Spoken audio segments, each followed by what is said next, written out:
tout ce que je sais dire en espingouin. Bonjour Gaspard, alors vous avez vu que malheureusement Adrien Quatennens n'a pas pu rester pour vous écouter. C'est normal, je comprends, il avait une répète. Et une répète de quoi? Vous n'êtes pas au courant? Vous savez, moi j'essaie de bosser un minimum sur les invités avant leur arrivée. Et franchement, ce matin, je me réjouissais enfin d'avoir face à moi non pas un homme politique, mais un artiste. Mais qu'est-ce que vous racontez? J'ai lu sa fiche Wikipédia. Avant d'être un homme politique, Adrien Quatennens, c'est d'abord un batteur dans le groupe de rock Les Insous-Sols.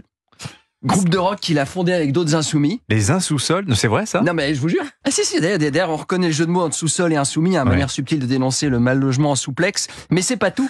Ah bon? Oui, non, mais les auditeurs vont en prendre des trucs ce matin. Figurez-vous qu'à l'âge de 12 ans, Adrien Quatennens a écrit une biographie sur Bob Marley. Non, c'est pas vrai, Je vous jure, marcher. je vous jure, c'est dingue, hein. Être fan de Bob Marley à l'âge où tu tousses quand tu essayes de vapoter. Je vais vous dire, ça c'est un truc qui ment pas. Hein. Écouter du Bob Marley de manière précoce, ça en dit long sur la personnalité d'un homme. Et ça dit quoi alors? Ils ont fait l'expérience. Si tu promènes un bébé dans une poussette en lui faisant écouter I Shot the Sheriff et qu'à la vue d'un policier, le bébé lui jette spontanément sa tétine à la figure, tu sais qu'il finira militant LFI. Et s'il recommence devant un distributeur bancaire, il sera Black Bloc.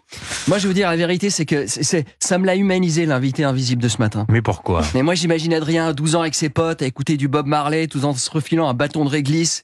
Elle est forte, hein. Ah ouais, c'est de la pure de Madagascar. Il reste plus qu'à lui imaginer une coupe rasta avec des dreadlocks alors. Ah non, ça, j'irai pas jusque-là. Hier, je me suis un peu moqué de sa coupe de cheveux en brosse. Là, c'est plus propre, la coupe en brosse, quand même. Vous trouvez? On va pas se mentir, les mecs qui ont des dreadlocks, t'as quand même toujours l'impression qu'ils sont tombés dans une fosse septique il y a un mois et qu'ils ont eu la flemme de se laver les cheveux après, quoi.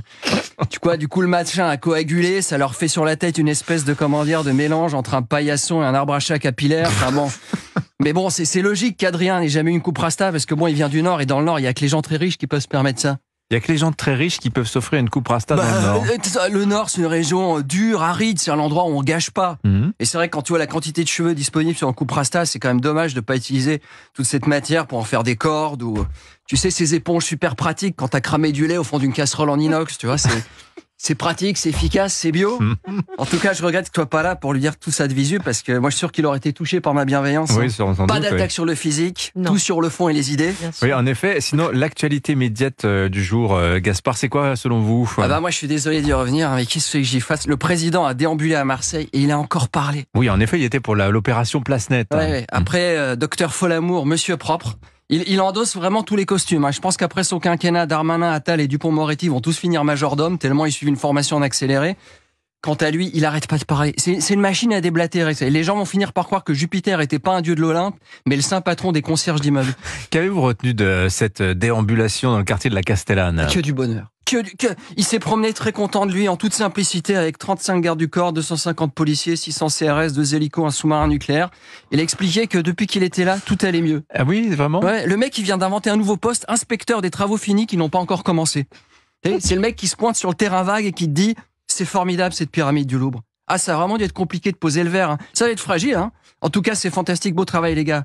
Et en tout cas, tout ça, c'est grâce à Bibi. Je pense qu'il souffre de l'illusion de la cam. La cam, vous voulez dire la drogue? Non, de la caméra. Et que comme il y a des caméras et comme tout le monde venait lui parler, il s'est dit, mais en fait, ici, il n'y a pas de problème. Mais la Castellane, c'est super sympa.